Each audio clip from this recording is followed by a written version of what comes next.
Good afternoon, everybody. Welcome to today's part 6 of our ASSA ABLOY Academy virtual instructor-led training on hospital hardware applications.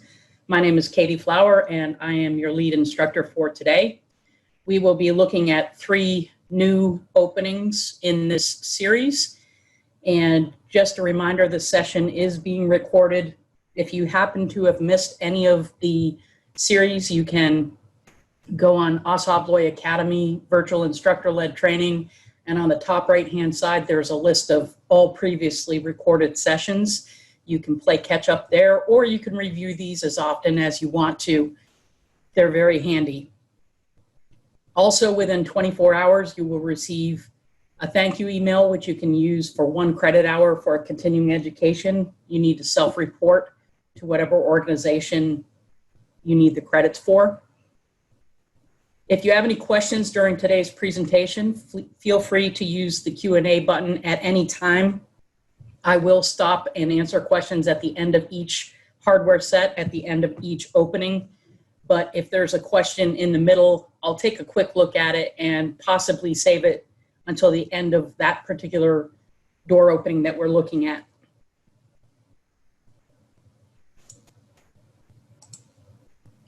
The first one is pretty common, and it's not just common in hospitals, but common anywhere in buildings. And this is a storage room. This storage room happens to be inside a secured area. There is card access that gets into the secured area, and therefore there is no need for card access. We don't see a symbol on the wall. Because it's inside of a suite, the fire rating is on the outside of the suite, and there is no fire rating on this opening. So if you are looking at storage rooms in a hospital, you may have some that are non-fire rated and some that are fire rated. They should be kept in separate sets unless you're going to put smoke seal on all of them. I like to use smoke seal on all storage room doors. It cuts down on sound, it cuts down on odor as well as smoke, and it's very inexpensive. That being said, here is the hardware set that we used. It is a 3'8" wide by 7 foot tall wood door by hollow metal frame, non-rated. Let you take a look at the set for a second before we look at the video.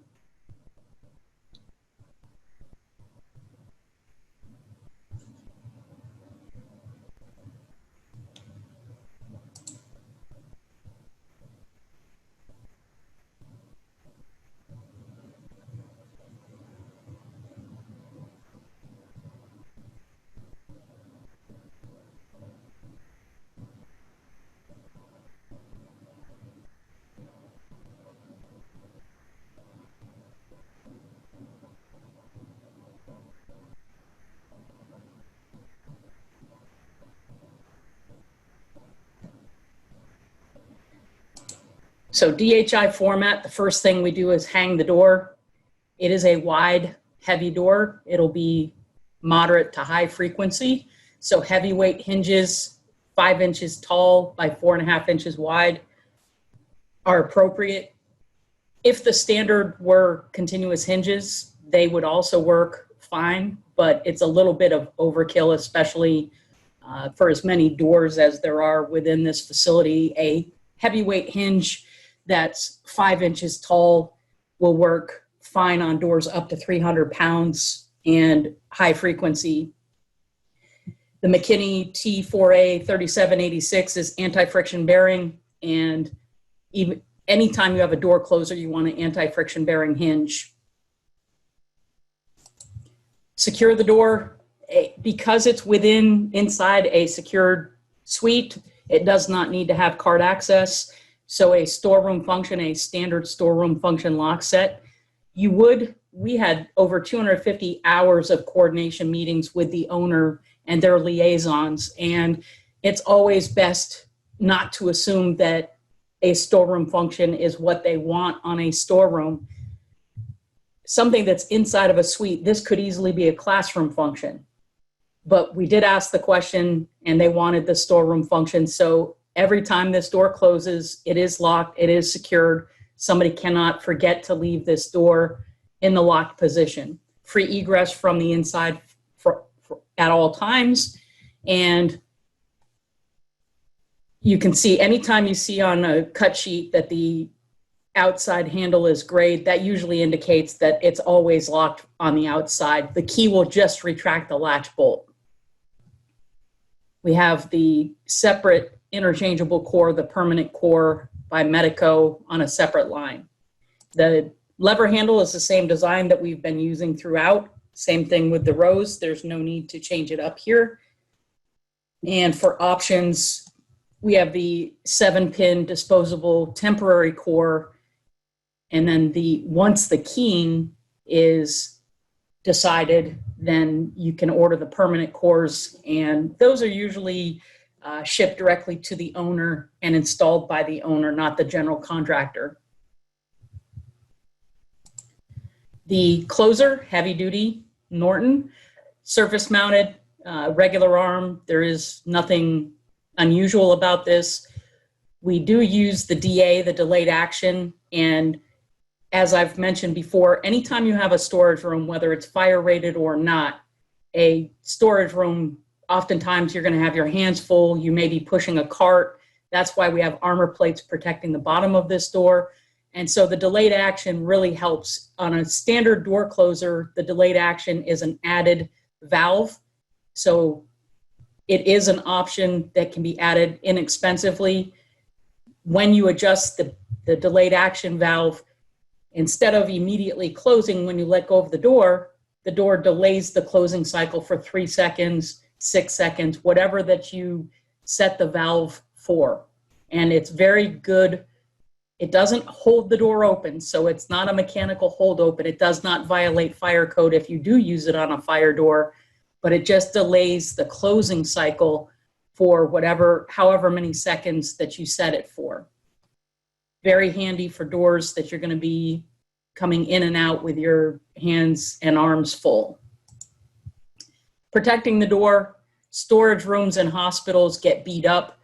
Armor plate is appropriate. This does not need to be fire rated because it's not a fire rated door. We're keeping the same height as we've used throughout the rest of the project, 40 inches tall. The spec set calls for 2-inch LDW, less door width. If you're detailing this or takeoff and estimating, you would have to figure out how wide the doors are and subtract 2 inches for your protection plates. You may have more than one width within the hardware set, and you may need to break them out into multiple iterations of the same set. Wall stop, pretty standard, as long as the number one option when we protect the door against the wall, if the door can swing against the wall, even if the architect does not show the door swinging 180 degrees against the wall, as long as there's no furniture or anything in front of the door or behind the door, the rule of thumb is to allow the door to swing fully until it hits the wall. We don't want to use the closer unless it has a specific stop arm on the closer, but we don't want to use the back check positioning on the closer to stop the door. That would rack the door and the frame. And wall stops are inexpensive. Floor stops, we don't use floor stops in a hospital typically because they're a tripping hazard and they are also very hard to clean around. So stop-wise, really in a hospital, if a wall stop won't work, your second option would be an overhead stop, either surface or concealed. Because this door swings 90 degrees against the wall, a wall stop is all you need. Protecting the edge of the door from carts as you're pushing out of the door, the same height as the armor plate, nothing special here except that you notice that this is installed over the bottom of the mortise lock. That's acceptable. It is a little tougher if you do have to service this lock. You do need to take off the edge guard before you can take off the faceplate and get into the mortise lock. Or the other option is to specify this notched for the hardware. If you have an edge guard on the hinge edge, it's the same thing. You can either go over the top of the hinge, which can be a little bit harder if you've got to take the door off the hinges. You can pull the pin and pull the door, or if you have to take it completely off, then you have to take the edge guard off in order to access the screws for the hinge. You can get these notched at the factory for the hinges and for the mortise faceplate, but then you have to be very specific with the templating and the dimension of where this would be located. I do like to use smoke seal a lot, especially in hospitals, because as I've mentioned many times, it's good protection against sound, it's good protection against odor, and it's also good protection against smoke, even though this is not a fire-rated door. Here is the hardware set one more time. Do we have any questions on this set or other ideas or things that we would need to think about? If this is an offstage like this one, a storeroom function lock set or a classroom function lock set would be fine either way. Discuss it with the owner, make sure that that's what they want. If it is on stage where public will be able to access, then a lot of times you'll see either push button access control or card reader access control.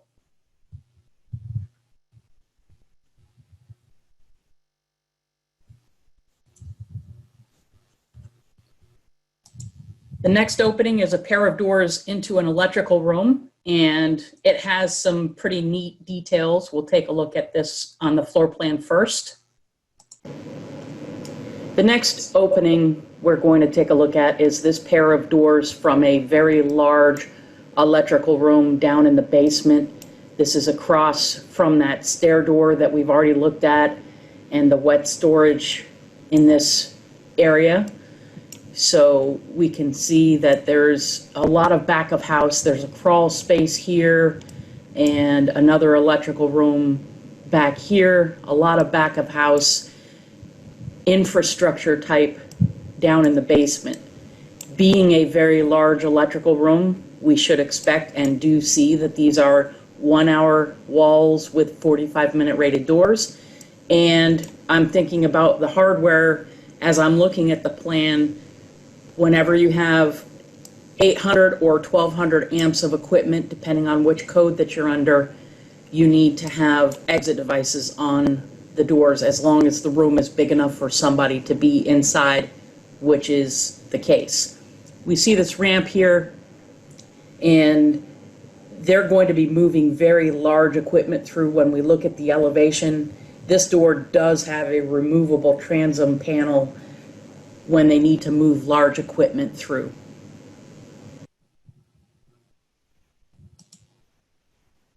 Code requires us, when we think electrical room, especially a large electrical room, typically you will have more than the amperage and voltage required. And the National Electrical Code, as well as the International Building Code, anywhere from 800 amps to 1200 amps, you're required to have an exit device. And because it's a pair of doors, exit devices on both leaves, it is a 45-minute rated pair, and there is no card access on the wall. You would be thinking either storeroom function or classroom function for the outside trim on the exit device. And again, meet with the owner and discuss the different functions and which one, let them choose which one based on how they use this particular room. The hardware set shows us that each leaf, we've got a 7-foot wide pair, 7-foot tall hollow metal doors, hollow metal frames with the removable transom panel. It is 45-minute rated, and so wide doors, continuous hinges. I don't know that they're going to be super high frequency, but the owner wanted the continuous hinges here for the weight of the doors and longevity of this opening. When we look at the video, pay special attention to the removable transom panel. The mullion, the horizontal mullion that separates at the head is fastened with angle clips. And you may or may not be able to see it very well, but try to take a look at that as we look at the video.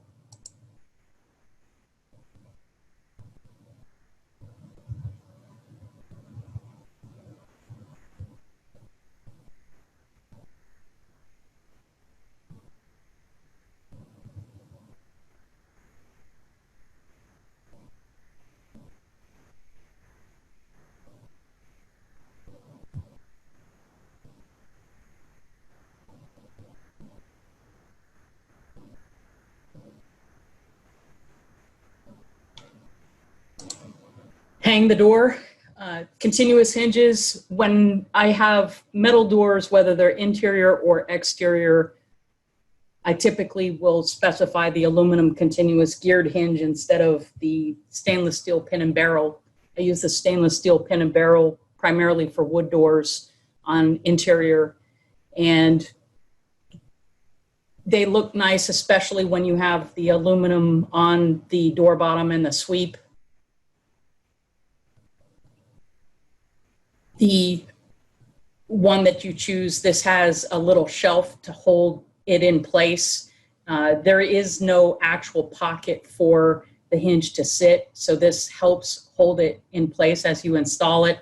And then this curves around the edge of the door, just helping to, again, align everything properly.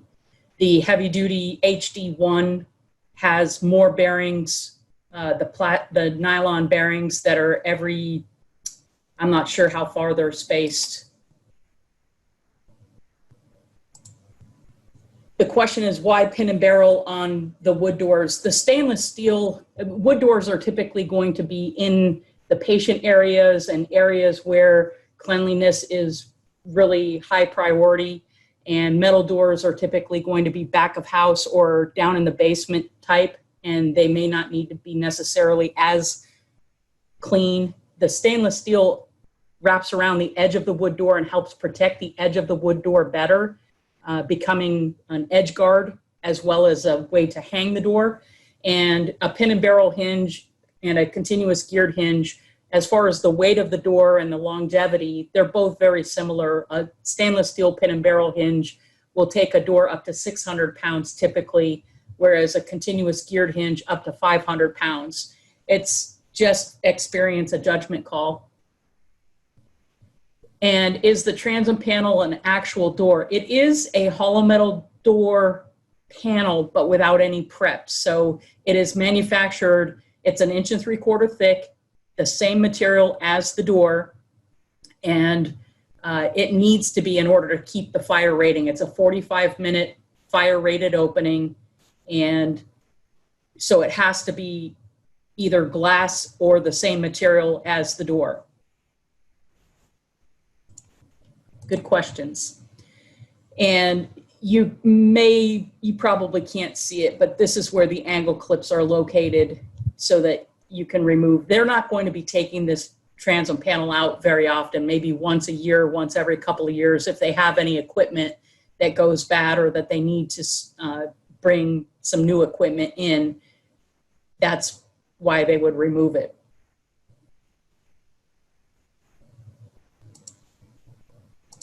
Exit device is required by code, and still sticking with the less bottom rod. You don't want anything into the floor. Even though this isn't the cleanest part of the hospital, they still stay with the same standard all the way through.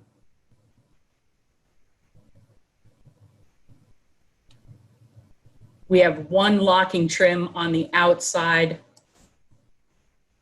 on the active leaf, and that they did want a classroom function. There are times where they want to leave this unlocked because it's in the basement and you need a card access to get into the basement from every stair and every entry point. If they're moving something big through this opening, they don't want to have to keep using their key to get into this space. So the classroom function was selected by the owner. A lot of times on electrical rooms, this would be a night latch or storeroom type function. The inactive leaf does not need any trim. It just adds extra expense. This isn't a high traffic door going in and out, and you really only need the one leaf to go in and out anyway. So we have the one core. We're using the same lever design as we've used on the rest of the project. The heavy duty end cap, the flush end cap, the M110. And Corbin Russwin uses suffixes, Sargent uses prefixes. So for any of the miscellaneous options, with Corbin Russwin, any option that begins with M is a miscellaneous option. M54 is your through bolts, and M55 is the less bottom rod. The closers, here you go. You can see the angle clip a little bit better, and these are above and below the transom bar, which can be removed. You would have to take the screws out of the parallel arm shoe in order to then remove the transom bar. But institutional architectural grade closers, heavy duty cast wall stops. Anytime that you have anything that can push this door against that wall stop with authority, the cast wall stop is going to hold up a lot better than a wrought wall stop. They do cost quite a bit more. We just used them in the heavy duty areas.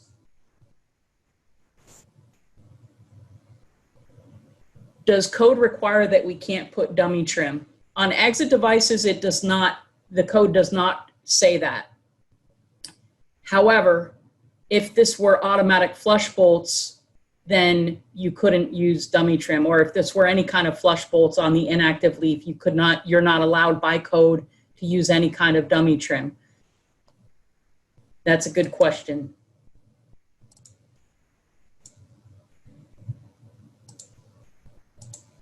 Smoke seal is not required on all fire rated doors, but it is a best practice, and we use the S88 Pemco compression seal. It's a silicone. It's very low profile. It compresses very easily. It's got an adhesive backing. It's very easy to install. And then the door bottoms and the vertical astragal, you have the brush seal that overlaps. It does not inhibit the free use of either leaf. And the brush color can be as selected by the architect to match whatever the doors are, or in this case, gray to match the aluminum strip. But they work nice. Door bottoms are not required. Most of the time on fire rated doors, you don't even want a door bottom, but because they're brush, they do give way and they don't create extra super amount of friction, so the doors will close and latch.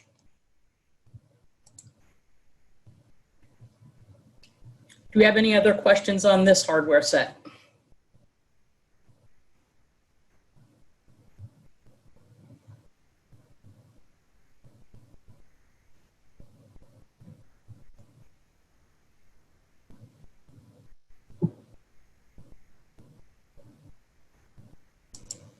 The next one is into a very large storage room. It's medical equipment and it's sterile equipment.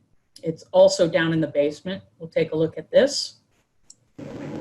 The next opening we are going to take a look at is this pair of doors into this sterile storage. It's a very large storage room in the basement of the hospital. There are a lot of rooms on the outside that feed this room, the breakdown room, decontamination, where they bring in the dirty materials and equipment, and then they sterilize them. They wash them, clean them with these special sterilizers, and then this is where they store all of the clean material, carts, equipment, microscopes, you name it. It's in close proximity to the elevator, which is a staff elevator, and will take them directly to whichever floor that they want. And this is a pair of fire-rated doors with auto operator.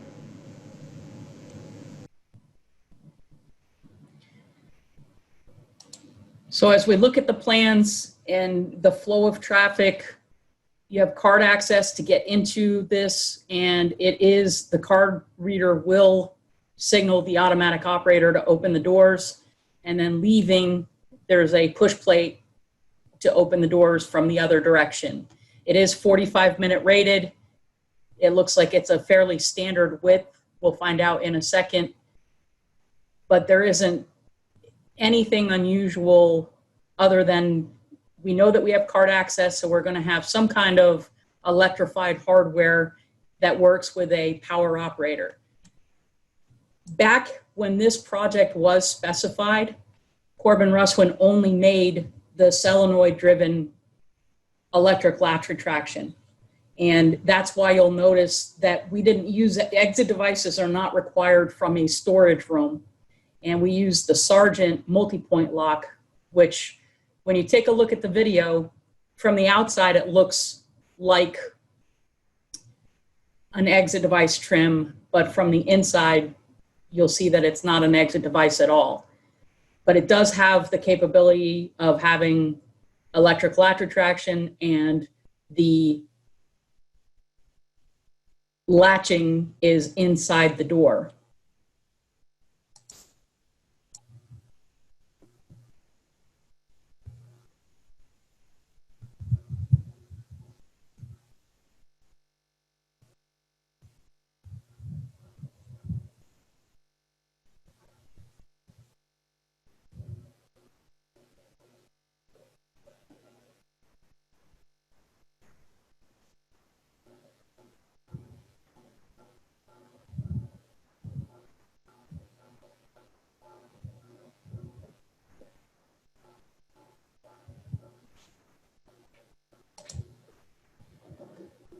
With the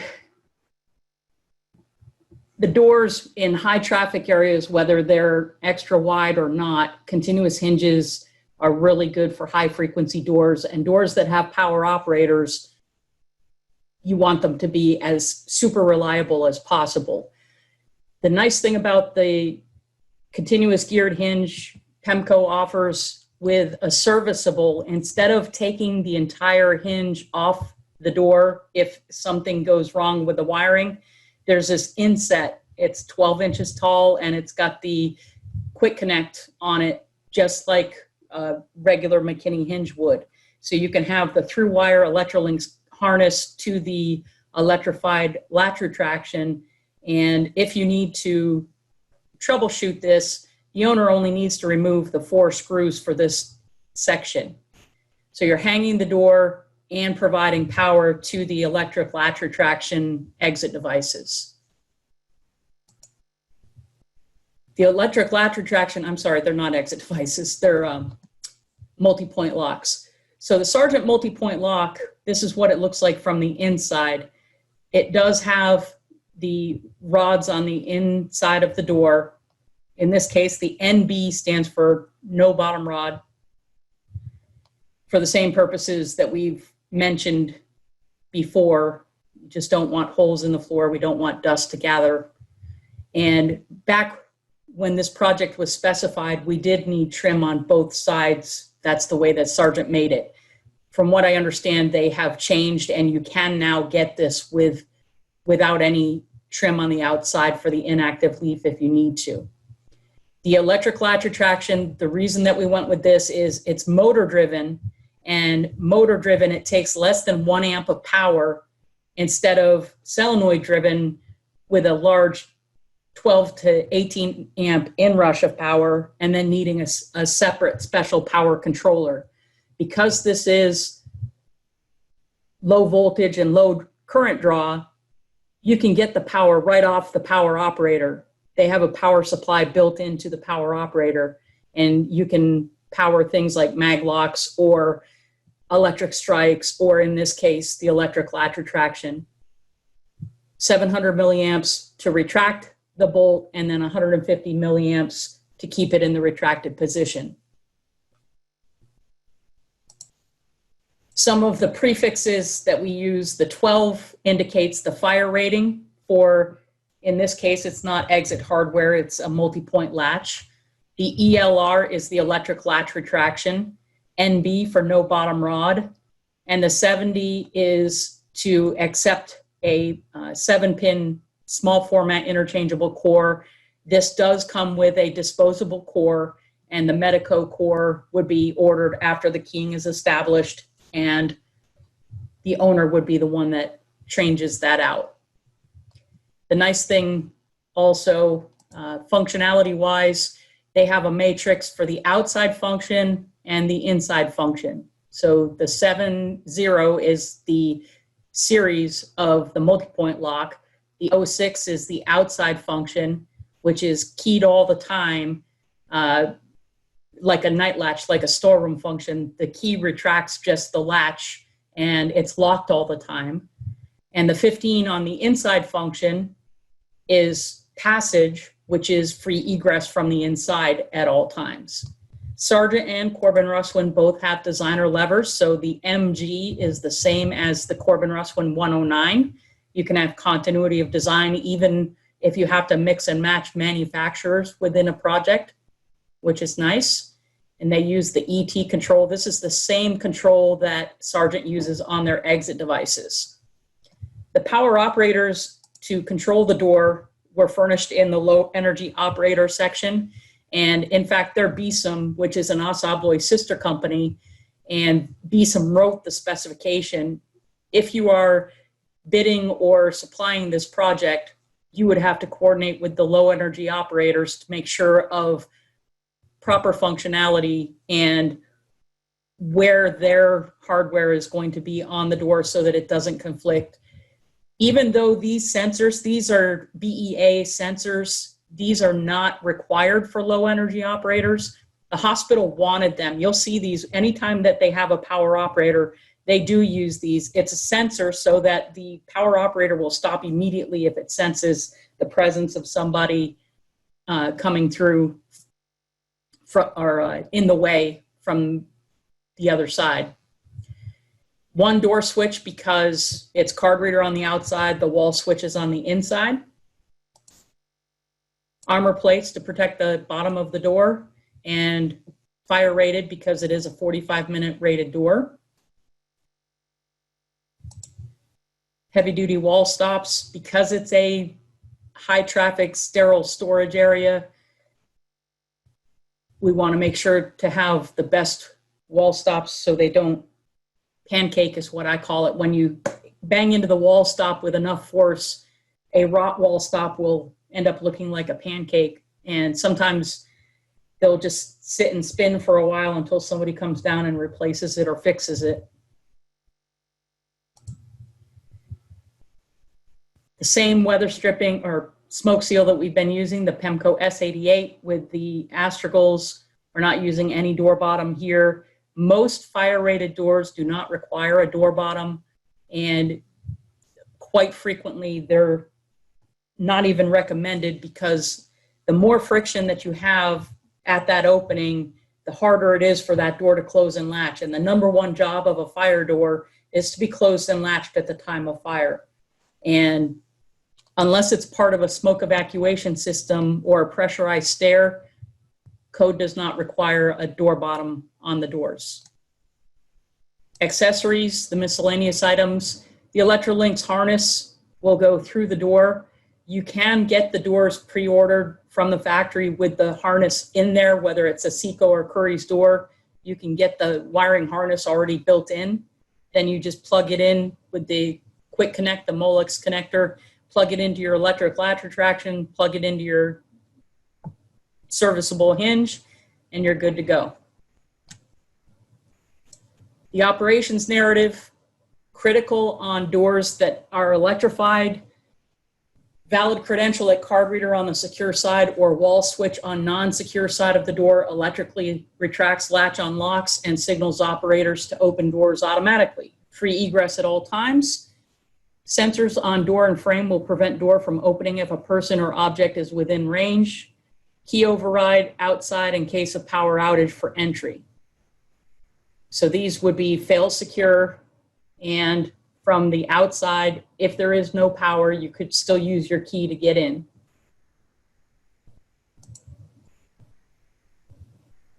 Now, if we were rewriting the spec today, we could use the Corbin Russwin exit device. It is now, they do make the MELR, the motor driven. That was the only reason that we changed it and went with the exit devices are not required by code, and the Sargent 7000 series with the electric latch retraction is motor driven, much less power, didn't need special controller for this case. Do we have any questions on this opening?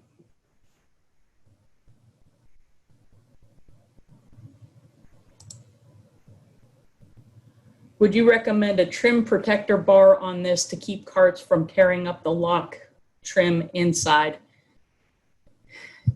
Not necessarily. We did talk to the owner about it, and as you could see from the video, these handles are holding up very well. The doors were 3 years old at the time of the video, and sometimes you can overprotect the door. It really is up to the owner and what the owner has for the budget. And it was mentioned, it was discussed, they did not want, they could always add it after the fact if they decided that they were getting too beat up. So it is a good question, absolutely a good question to bring up at one of your coordination meetings if you're writing the specification. But in this case, they did not feel it necessary.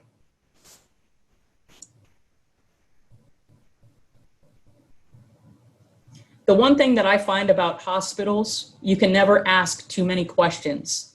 There are some rules of thumb and guidelines and best practices, but when it comes to specifying hardware for openings, it's really going to be owner dependent, owner driven. A lot of it will depend on their maintenance department and what they want to keep in stock, how they function, and the flow of traffic and things like that. So if this was not a storage room, then exits would have been required, correct? No, this is a hospital and I-2 occupancies do not require exit devices. So unless this were a dining room or some place where it's an area of assembly, or unless it were an electrical room or high hazard area, the areas that require exit devices are any area of assembly. Assembly is gathering together 50 or more people for purposes such as eating or drinking or training or meeting rooms and things like that. And high hazard regardless of the occupant load. So hospitals, I-2 occupancies do not require exit devices unless it's high hazard or assembly.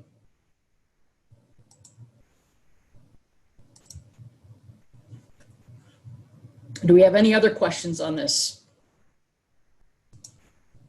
And here is my email address if you do have any questions. If we have no further questions, then I want to thank you for your attendance and hopefully see you tomorrow at session number 7. We've got 2 more sessions, and have a wonderful day and stay safe out there, everybody.